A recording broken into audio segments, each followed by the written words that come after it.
Welcome to the Learning Pines YouTube. We hope this video helps.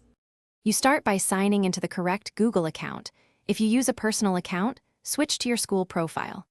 Once signed in, open Classroom on web or the mobile app so the interface matches these steps. Make sure to look for the large plus join button. On desktop it's top right, on mobile it's usually bottom right.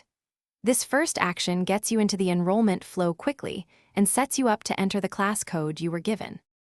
Once you tap the plus and choose Join Class, you'll see a single field labeled Class Code. You need to type the code exactly as provided. That accuracy matters because codes are case-sensitive and have no spaces. If you copy it, paste, and then visually confirm there aren't leading/trailing spaces. After entering the code, press Join. If the class accepts you immediately, you'll see the class stream. Otherwise, it will notify you the code is invalid or pending. After you press Join, confirm that the class appears in your classroom list. If it does, you're done.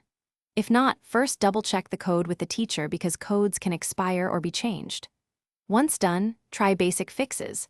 Sign out and sign back in, clear browser cache, or use a private/incognito window to rule out extension conflicts. If those steps don't work, message the teacher with a screenshot of the error so they can resend or reset the code. Thanks for watching. Consider subscribing if we helped you.